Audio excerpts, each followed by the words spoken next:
Welcome to Math with Professor V. In this video, I'll be working through and solving the exam that I gave my Calculus 1 class back in spring 2024. The exam covers differentiation techniques, so quotient rule, product rule, chain rule, related rates, particle motion, logarithmic differentiation, implicit differentiation, and more. So follow along, especially if you're reviewing for an upcoming exam. I would say try to pause the video before I do each of the problems and see if you can do it on your own. Okay, I'm going to jump right in. I'm not going to give too much of a lengthy explanation as I solve. So if you need any full-length video lectures that relate to the topics that are covered in this video, they're going to be linked in the description for you. Okay, so first problem. Find an equation of the tangent line to the given curve at the specified point. Here we have the function y equals x squared minus 1 over x squared plus x plus 1, and the point of tangency is 1, 0. So anytime we're asked to find the equation of a line, we need two things. We need a point and a slope. So there's the point, perfect. Now, to get the slope, we need to take the derivative. We know that the slope of the tangent line, m tan, is given by y prime or dy dx. So let's go ahead, let's take a derivative. And yep, it's time for the quotient rule. And I still recite the same little rhyme that my calc teacher taught me over 20 years ago. So you have low d high, so denominator times derivative of the numerator minus high d low, so numerator times derivative of the denominator over low, low. So squaring the denominator. And then you could clean up from here. However, I just need the actual value of y prime at the point 1, 0. So we can just go ahead and plug in 1 for x, clean up, and be done. You know, no need to drag this out. So that's going to be 1 squared plus 1 times 2 times 1 minus 1 squared minus 1 times 2 plus 1 over 1 plus 1 plus 1 squared. So this is all just 0, right? Perfect. And then in the numerator, I'm going to have 3 times 2 over 3 squared. So this 3 cancels with one of the 3's in the denominators, and my slope is 2/3. Beautiful. Now we're going to use point slope form. So I have the point over here, 1, 0, and then here's my slope, 2/3. So y minus y1 equals m times x minus x1. And then let's just put this in slope-intercept form. Y equals 2/3 x minus 2/3. And we are done. Stunning. Okay, next question. Does the graph of the function y equals tangent x minus x have any horizontal tangents in the interval from 0 to 2 pi inclusive? If so, where? So determining whether or not the tangent line is horizontal is equivalent to figuring out, is the derivative ever equal to 0 on the interval from 0 to 2 pi?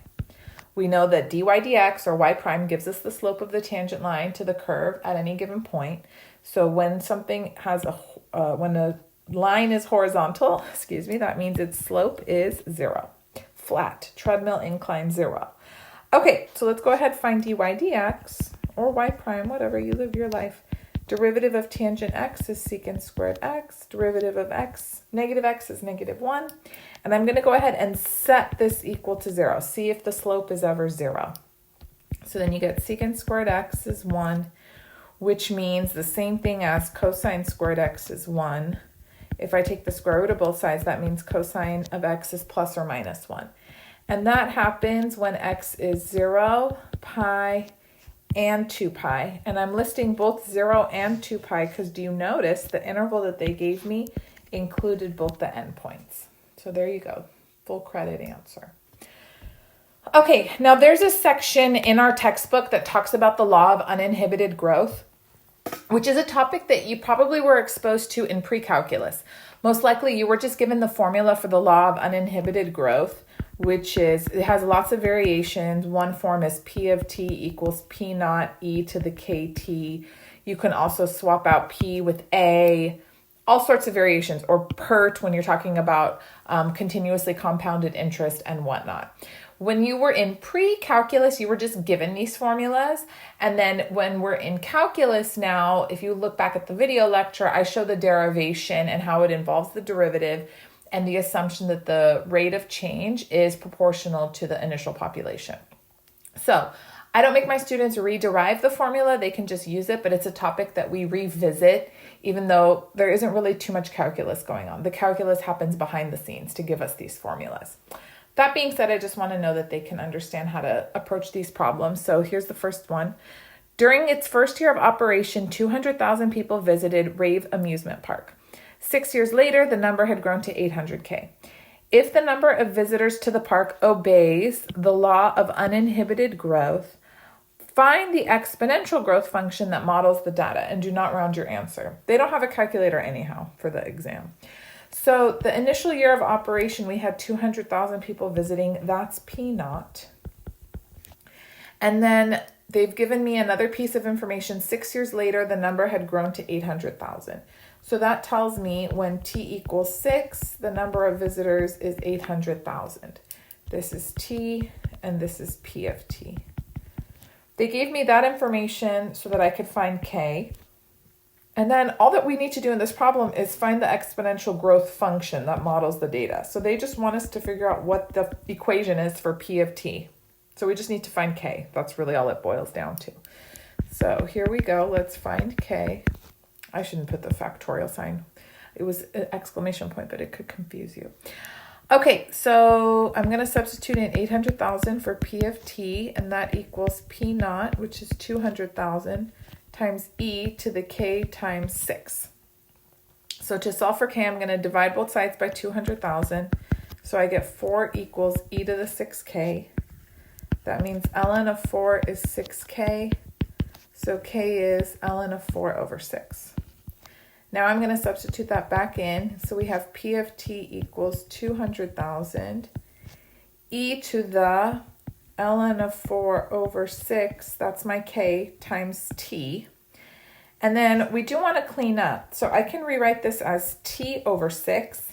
That way I can have e raised to the ln of 4 together. So P of t is 200,000 times e to the ln of 4 times t over 6. And then what that does is this will become 4 raised to the t over 6. That's still the exponent. And then here's 200,000. Okay, and there's the exact answer. Lovely. Okay, second part of the question says, the half-life of silicon 32 is 600 years. If for a half-life formula, you can use n of t equals n naught e to the kt, or a, or p. I don't care. The book has so many variations. If 100 grams is present now, how much will be present in 800 years? Okay, so we have a little bit of work to do. Not only do we need to find k like we did in the last problem, then we need to answer this question and figure out how much is going to be present in 800 years. Okay, well, I showed in one of the previous videos a little shortcut to find k is you take ln of 1/2 divided by whatever the half-life is. If you want to see where that comes from, go back and watch the video lecture. So I'm just going to do that. So we have ln 1/2 over the half-life is 600 years. So then I can say, all right, n of t equals, n naught is the initial amount, which is 100 grams. 100 grams is present now. E to the k, which is ln 1/2 over 600 times t. And then we can clean up the same way we did in that last problem. So you write it as 100 times e to the ln 1/2 times t over 600. So it's like that's together. And then you have n of t is 100 times 1/2 to the t over 600, like that. Okay, perfect. Then we can answer the question, how much is going to be present in 800 years? So then I just substitute in 800 for t. So you have 100 times 1/2 to the 800 divided by 600. that's going to be 4 over 3. So 100 times 1/2 to the 4/3. Cube root of 1/16. This is good enough. Grams. We'll leave it. Perfect. Okay. Very good. Moving on. Some limits, some trig limits. Find the limit as x approaches 0 of 6x squared times cotangent 3x times cosecant 2x. So for these problems, you need to use the fact that we know the limit as theta approaches 0 of sine theta over theta is equal to 1. Very good. And that's also the same as if you had the reciprocal. Theta approaches 0. You could have the theta in the top and sine theta in the bottom. It's still going to go to 1 because the reciprocal of 1 is 1. So this is basically the fact that we're going to use. So here for this limit, my advice to start is let's rewrite everything in terms of sines and cosines. So we've got limit x approaches 0, 6x squared, cotangent 3x, that's going to be cosine 3x over sine 3x, times cosecant 2x is 1 over sine 2x. Okay, now looking here, if x goes to 0, cosine of 0 approaches 1. So we have no problem with the cosine. It's just the fact that here, this is going to 0, this is going to 0. So in our limit, we have basically a 0 in the numerator, because this is going to 0 times 1, and a 0 in the denominator, which is an indeterminate form. I'm going to play around with things so I can use this fact here, okay? And let's separate everything just a wee bit more. So we have 6x squared. Cosine 3x isn't giving me problems. My 1 over sine 3x is, and so is my 1 over sine 2x. Now look back here. This is the limit property that we're trying to apply. And whatever the argument is for sine, argument means like whatever you have sine of, you need the exact same thing in the other side to say that the whole expression goes to 1. So I'm looking here and I'm like, okay, there's a 3x. If only there was a 3x up here, then I could say this all goes to 1. And same thing for this term here. There's a 2x. If only there was a 2x up here, I could say this all goes to 1. So you can add it yourself and then divide by it, or you could take a peek over here and go, oh, 6x squared. Isn't that 3x times 2x? It sure is. So put the 3x right here, put the 2x right there, and then be on your merry little way. Let me write it out for you. It's not always so friendly like that, but this one is. Someone was looking out for us. So 3x over sine 3x times 2x over sine 2x. Boom. And then what can we say? So if x goes to 0, cosine of 0 goes to 1, all of this goes to 1, all of this goes to 1. So the limit's going to equal 1. Boom. Don't worry, I have a whole video on trig limits if you need more examples, because this is tricky for a lot of students. Okay, let's look at one more like this. We have the limit as x approaches 0 of x squared minus 3x plus sine x over x. So I'm looking, and I would love to use that same limit property from earlier, but I need sine x over x just by itself. So why don't I write the denominator under each of the terms in the numerator separately? So we've got the limit as x approaches 0, x squared over x minus 3x over x plus sine x over x. You got it? Good. So then this is the limit as x approaches 0. We'll have x minus 3 plus sine x over x. Can you evaluate this limit? So if x is going to 0, this will go to 0. Constant still approaches itself. And sine x over x, that's going to approach 1. So the limit's going to be 0 minus 3 plus 1, which is negative 2. Very good. Okay, perfect. If you need more practice on those, like I said, I have a video dedicated to trig limits, so check it out. It's linked in the description. Okay, The figure shows the velocity v or position s. So you got to read the axis to see which one I'm giving you. Of a body moving along a coordinate line as a function of time t. Use the figure to answer the question. So in this case, you're given the position function. First part says, when is the body moving backward?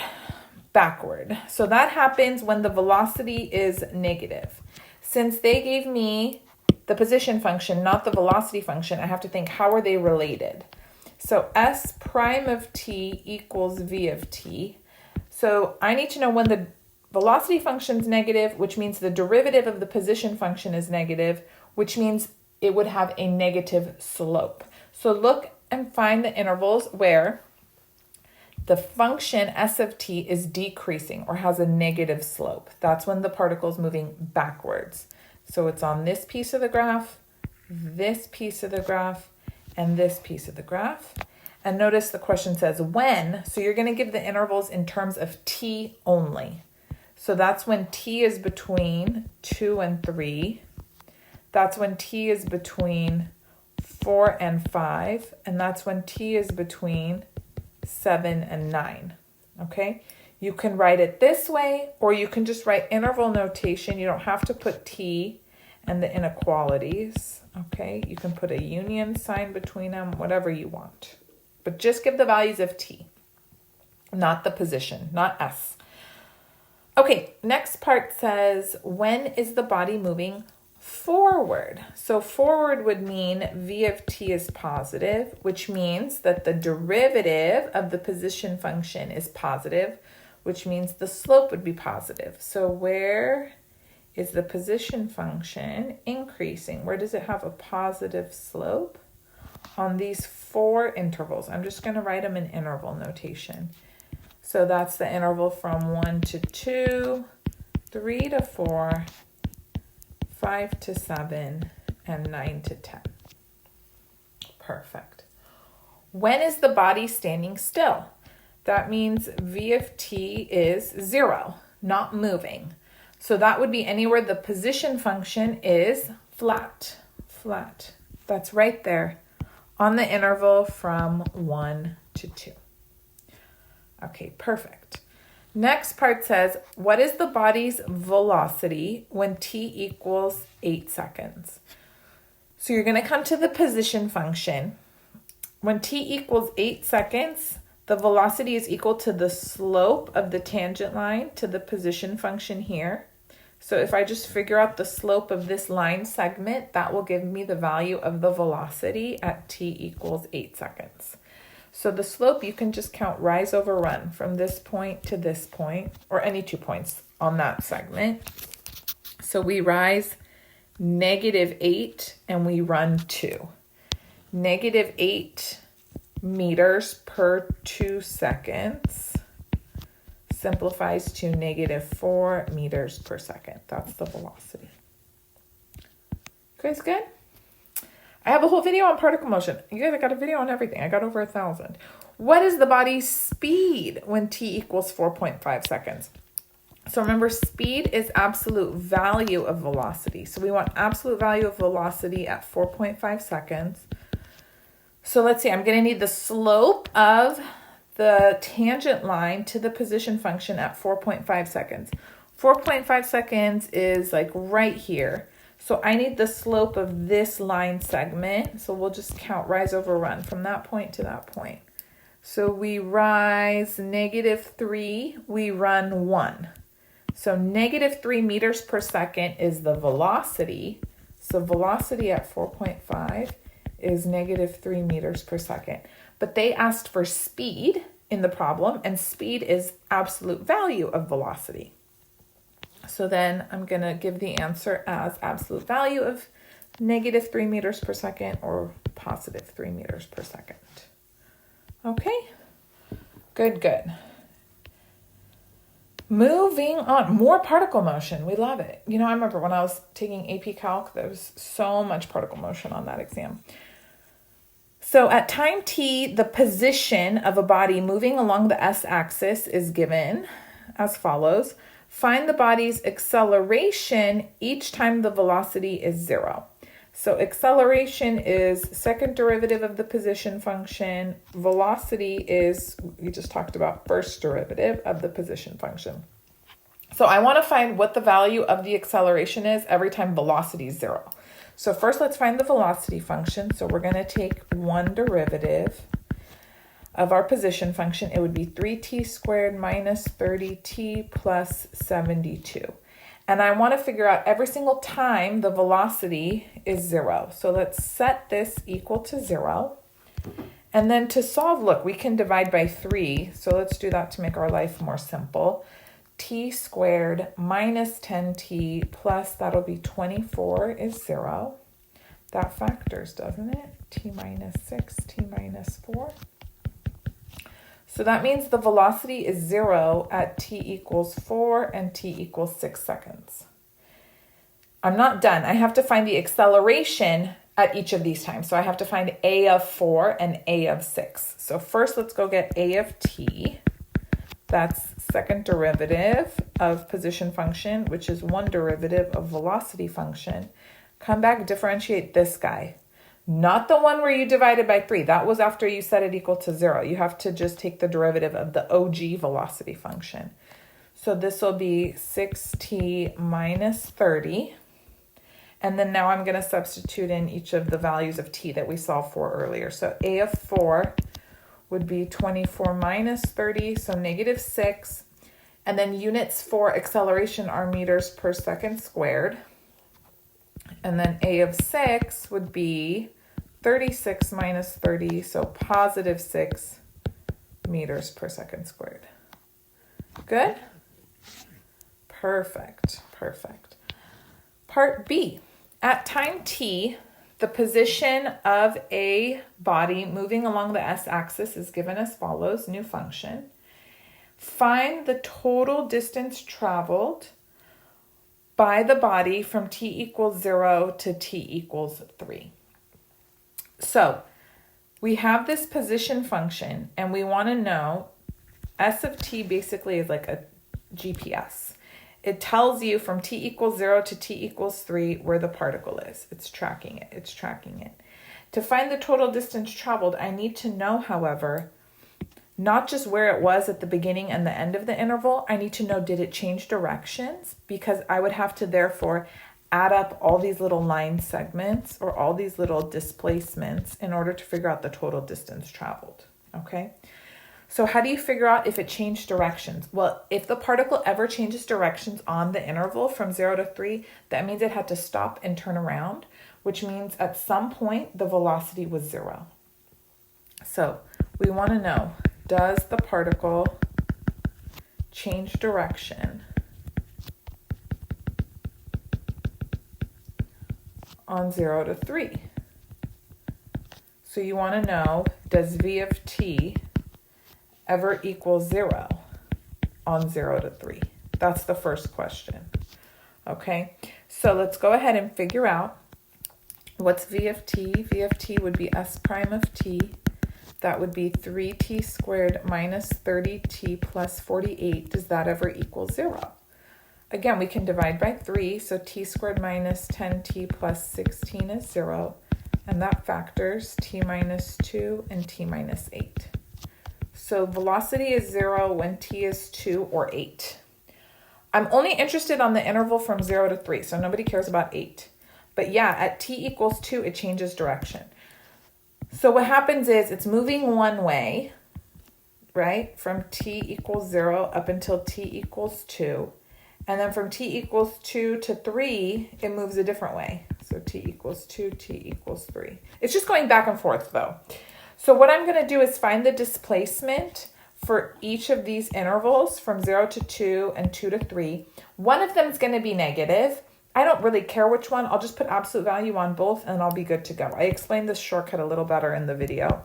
So the total distance traveled is going to be, let me get the absolute value of the displacement of the first interval, s of 2 minus s of 0. Plus, and then the next interval would be s of 3 minus s of 2. Now, I don't need absolute value on both of these.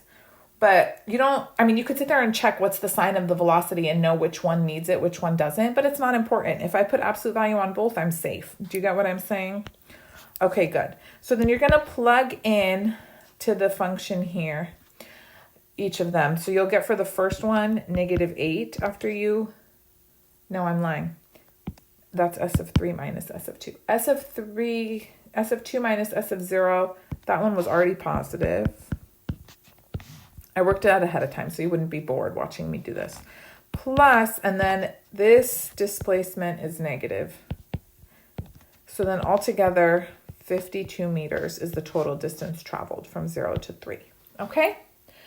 If you just took the displacement from t equals 0 to t equals 3, you would miss this chunk where it like backtracked. That's the problem. And that's a common mistake students make.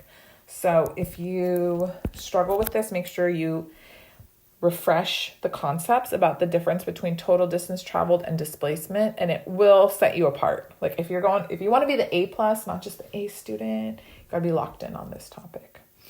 Okay, let's practice some differentiation now.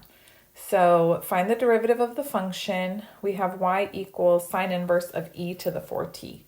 So remember the derivative with respect to x of sine inverse of x. You got to memorize this, guys. I show where it comes from in the lecture video, but it's such a popular one, you just might as well burn it in the brain. Okay, so here we go. So dy dt, derivative of sine inverse something, is 1 over square root 1 minus the something squared. Times, and then you have to do the chain rule, so we're going to multiply by the derivative of the something. So derivative of e to the 4t is e to the 4t times 4. Boom.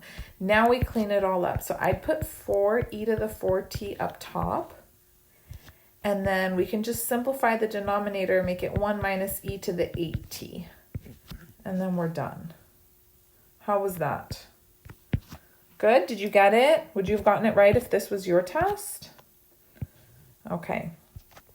Next, h of x equals cosine x over 1 plus sine x to the 5th. So we're going to do the chain rule. So h prime of x, if you have something to the 5th, like kind of blur all of this out. You have 5, the something to the 4th, right? Don't change what's inside, leave it alone. Then we're going to apply the chain rule, multiply by the derivative of the something, of what's inside. So we need to do the quotient rule. So we're going to have low denominator times derivative of the numerator, which would be negative sine x, minus high numerator, d low derivative of the denominator over the denominator squared. Good? Okay, then if we clean up here, look, it's going to be negative sine x minus sine squared x minus cosine squared x.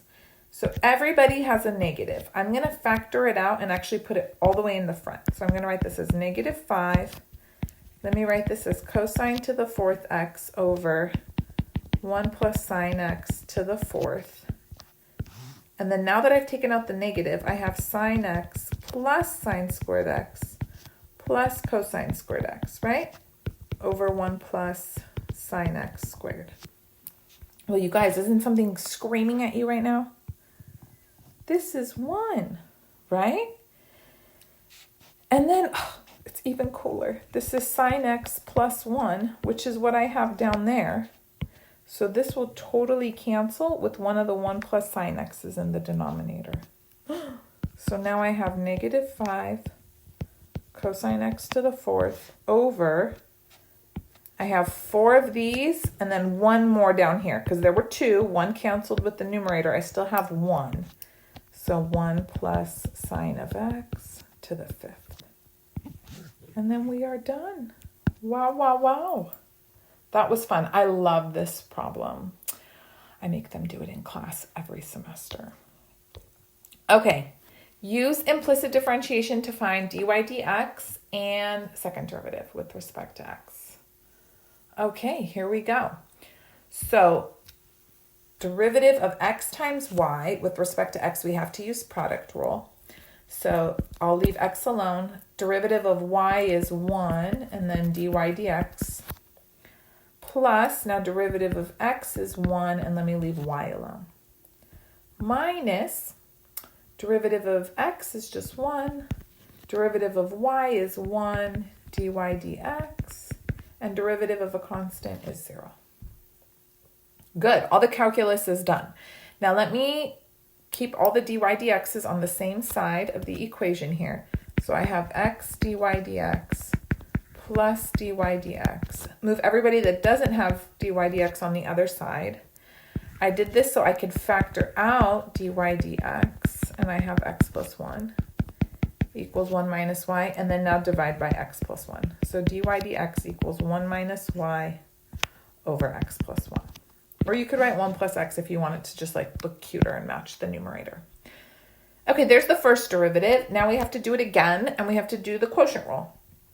So second derivative with respect to x, quotient rule time. So we have low denominator. Derivative of the numerator is going to be negative 1 times dy dx minus high, that's the numerator, d low is 1, over the denominator squared. Okay, now we have to come back, replace dy dx with what we found here. Yep, so I have x plus 1, let me put the negative way outside, times dy dx, which is 1 minus y over x plus 1, minus 1 plus y over 1 plus x squared. Do you notice something?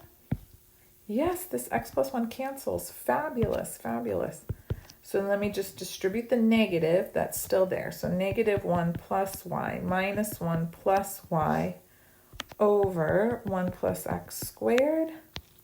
And then this is going to give us 2y minus 2 over 1 plus x squared. Boom. Cute, huh? Yes, we loved it, Professor V. Oh, good. Okay, next topic is logarithmic differentiation. So I told them to use logarithmic differentiation. Your instructor might not. How do you know you should? If it looks like just cruel and unusual punishment. Because I mean, if you were to try to just take the derivative right away, you would have a beast of a chain rule. You'd have to have this 1/5 in the front, then it'd be to the negative 1/4. Then when you try to do chain rule, you have to do quotient rule. And then you're going to have to do product rule within the quotient rule. And you're like, who hates me this much? Nobody. It's because you really need to use logarithmic differentiation to make it not such a bad problem. Okay? So what do you do to start? You take the natural log of both sides. So ln of y equals ln of, and let me write this all to the 1/5 instead. So you have 5x plus 1, x plus 2 squared, over x to the 4th plus 5 times x plus 8, and then this is all to the 1/5. And then you use your log properties to expand the right-hand side as much as possible so that taking the derivative is going to be as painless as possible, okay? So ln of y, I'm just going to jump to it because this is something you should have practiced hopefully a bunch in pre-calc. So we'll have 1/5 ln 5x plus 5 plus 2 ln x plus 2 minus all the ones in the bottom, ln x to the 4th plus 5 minus ln x plus 8. Good? Okay, now we're going to take the derivative of both sides. Now, since I don't have plain old y on the left-hand side, I have to do implicit differentiation. So derivative of ln y would be 1 over y dy dx. And then here, just leave the 1/5, and then now you can go take the derivative. It's so much more relaxing, right? Yes, so we have derivative of ln 5x plus 1 would be 1 over, I meant to say 5x plus 5, excuse me. And then do the chain rule. Oh, it was a 1. What happened? Why did it become a 5? Losing my marbles. Okay, then we do the chain rule, so you have to multiply by the derivative of 5x plus 1, which was 5. Plus, next term, derivative of ln x plus 2, 1 over x plus 2, and just leave that 2 out front. Minus, derivative of ln x to the 4th plus 5, put x to the 4th plus 5, chain rule up top. Look, this is painless, right? Now, I let my students just leave it like this. They don't have to get a common denominator or anything crazy. Last thing though, you need to get dy dx all by itself. So I'm going to multiply both sides by y, but you don't leave it like that. You go, oh, what was y? They gave it to me right here in the beginning. And I like to put it out in the front. So let's write it as dy dx equals 1/5 times y. I'm moving it in the front, okay? 5th root of 5x plus 1, x plus 2 squared, over x to the 4th plus 5 times x plus 8. And then you have all the rest of this stuff. Oof. 5 over 5x plus 1 plus 2 over x plus 2 minus 4x cubed over x to the 4th plus 5 minus 1 over x plus 8. Beautiful, beautiful, beautiful. Okay, next problem also requires logarithmic differentiation. Anytime you have a variable in the base and the exponent, you have to use logarithmic differentiation. It's not like, oh, it just makes your life better. That's the only way to do it. So again, start off taking the natural log of both sides. And the whole point is so you can use your log property to move that exponent to the front. Okay, so we're going to write now the ln of y equals x times ln of cosine of x. And then now go ahead, take the derivative of both sides. So left-hand side, 1 over y dy dx. And then we're going to do product rule over here. So here's one function. Here's the other function. Yeah? Okay, so let's leave x alone. Derivative of ln something is 1 over the something. And then you have to do the chain rule, multiply by the derivative of the something. We okay? Plus, and then now it's x's turn. So take x's derivative, and then ln, you already had your turn. You stay there. Okay, then you just clean up. So 1 over y dy dx equals negative x times tangent x plus ln cosine x. And then multiply by y on both sides. But remember, y is cosine x to the x. So we can write our final answer as dy dx equals cosine x to the x times, let me put the ln cosine x first since it's positive, and then minus x tan x. Ooh, that's so nice. I love it. Do you love it too? That's a good problem. That's a good problem. All right, next we're going to do the related rates problem. Dun, dun, dun. They're not bad if you just practice enough, okay? The radius of a right circular cylinder is increasing at a rate of 4 inches per second, while the height is decreasing at a rate of 5 inches per second. At what rate is the volume changing when the radius is 5 inches and the height is 10 inches? The key is write down all of the rates of change as derivatives and then figure out which one they want. It's not that big a deal. If you tell yourself that, you won't go into meltdown mode. Sometimes students see like a couple sentences in a math problem and they freak out. We're not going to freak out. The radius is increasing at this rate. That would be dr dt, and it's 4 inches per second. The height is decreasing, so dh dt, that's going to be negative 5 inches per second. At what rate is the volume changing? So these people want dv dt when the radius is 5 inches and the height, we use that at the end. So related rates, we have to relate the variables r, h, and v in an equation. Well, what shape are we dealing with? A right circular cylinder.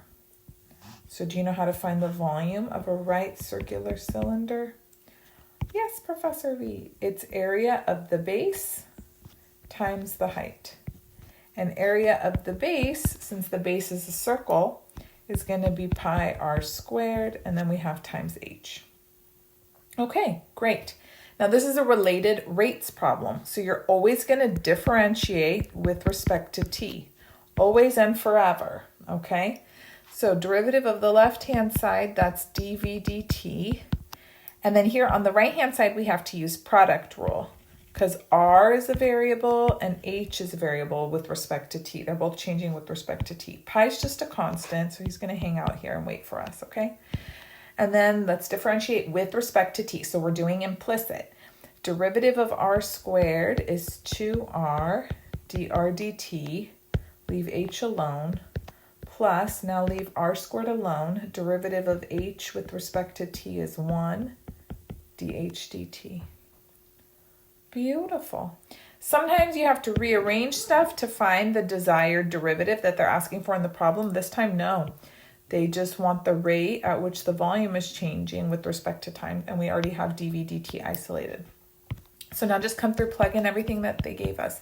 So pi times 2, now is when we use the fact that the radius is 5 inches. So 2 times 5, dr dt is 4, the height is 10, plus r squared, so that's going to be 5 squared times 1 times dh dt is negative 5. Okay, then let's clean this up. So this is pi times 100 times 4, that's 400, minus 125.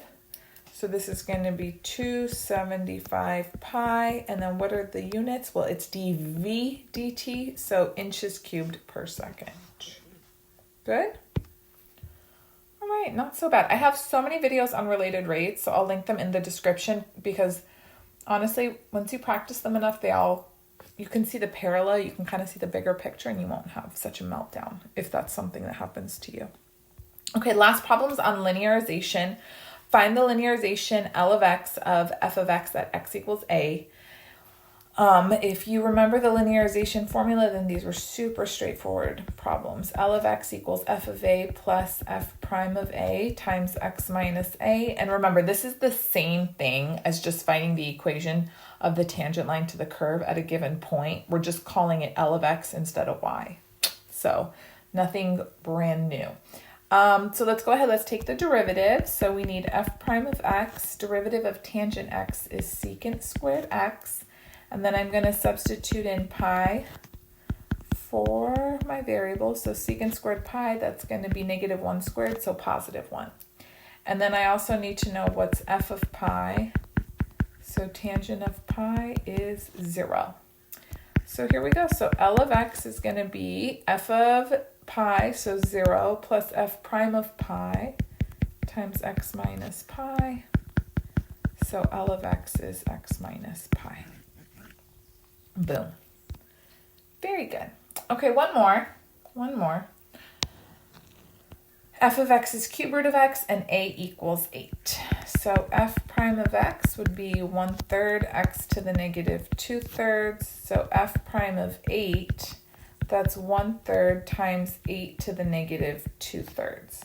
So that's 1/3 times 1 over 8 to the 2/3, which means you take the cube root of 8, which is 2, and then you square it, that's 4. So 1/3 times 1/4 is 1/12. And then I need to know what f of a is.